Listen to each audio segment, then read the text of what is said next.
Test-driven development, or TDD, seems to be very popular among some developers, but most have not yet used it or are still skeptical. Those who use it say it helps them write better code faster. They say it helps them think. Those who do not use it often say they have tried it, but it doesn't work. So how can some technique that seems to be very helpful to some of us not work for others at all?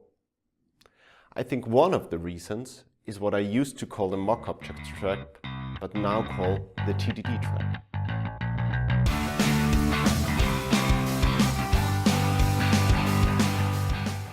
My name is David, and I am coaching and teaching software development teams as a freelancer. In this video series, I want to show you things that you can try to become a better software developer or to become better at developing software. You can watch those videos alone, or you can watch them together with your friends or colleagues, maybe as part of a learning lunch at your company or as an introduction to a meetup. Today, I want to talk about test-driven development.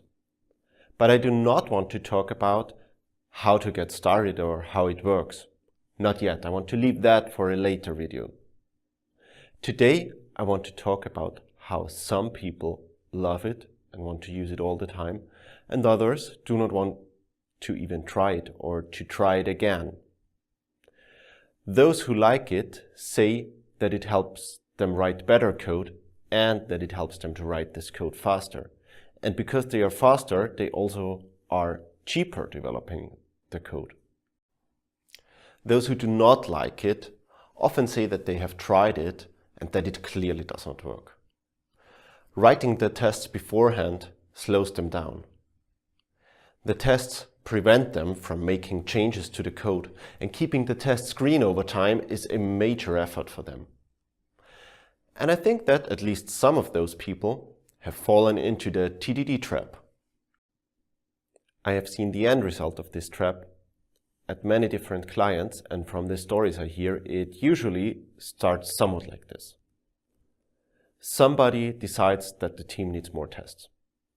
Maybe it's a manager who decides that the quality is too low and sets some KPI, some test coverage, or it's a team member who keeps insisting that some of the bugs would not happen if they had more tests.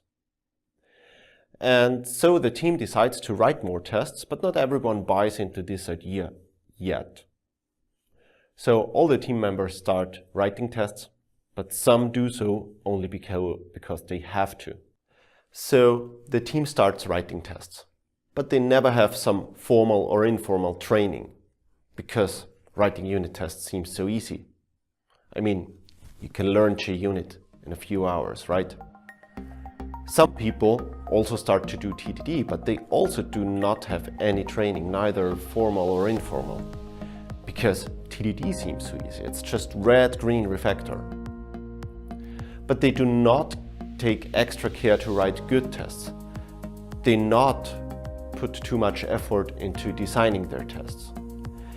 A, because they do not know how good tests look like, and they also do not know yet why they are important. And B, because testing is still an afterthought for most. They try TDD, but it does not work well for them. They have a feeling that writing the tests before the production code slows them down, that writing the tests beforehand is super hard. And refactor? They do not see anything they could refactor after most green steps, so they stop thinking about it. But they write tests, they write a lot of tests, a lot of bad tests. And then, after some months, things start to break down.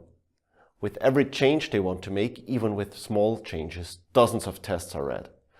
The tests are getting in their way. The tests prevent them from doing their work. And this team has fallen into the TDD trap. The underlying cause of this problem here is that neither writing unit tests nor test-driven development are easy.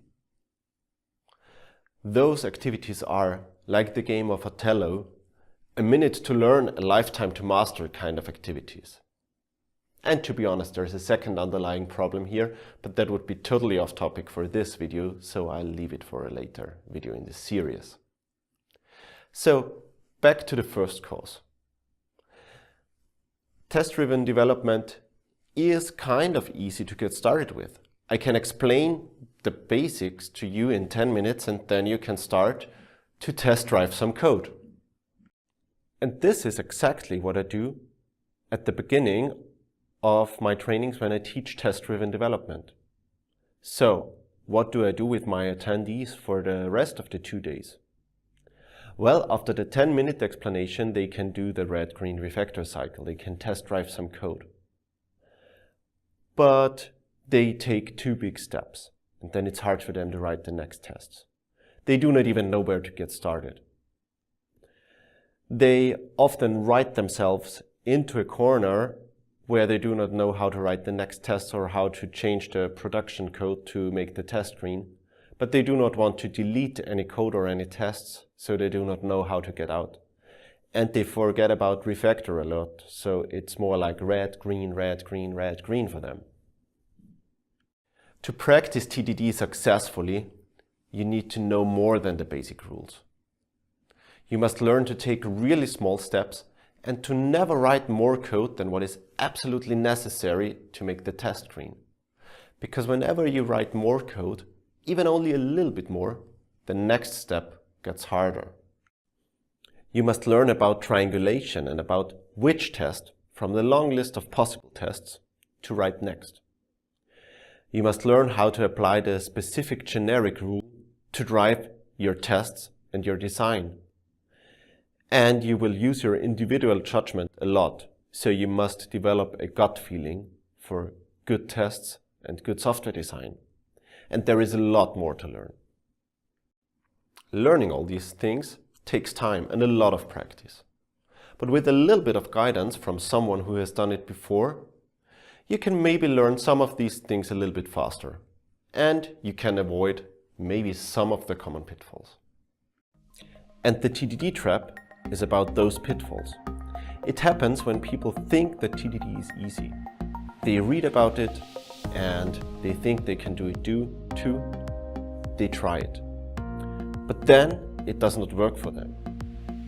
And so they conclude that TDD does not work at all. And it can be worse.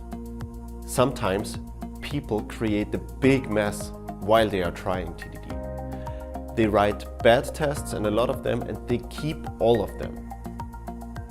And then months later, when they want to refactor something or develop a new feature, the bad tests get in their way, and they still want to keep all of them. Some of those people start to hate TDD. They write angry blog posts, others just dismiss it and never use it again and joke about the people who are still using such an obviously flawed method. But it does not have to be like that. If you have problems doing TDD, or if you're just starting out, ask others, try to get help. Go to meetups, talk to other people at your company, go to conferences, ask around, ask on Twitter. Try to find people who have been there and tell them your story and ask questions. And this can make learning test-driven development a much more painless experience for you.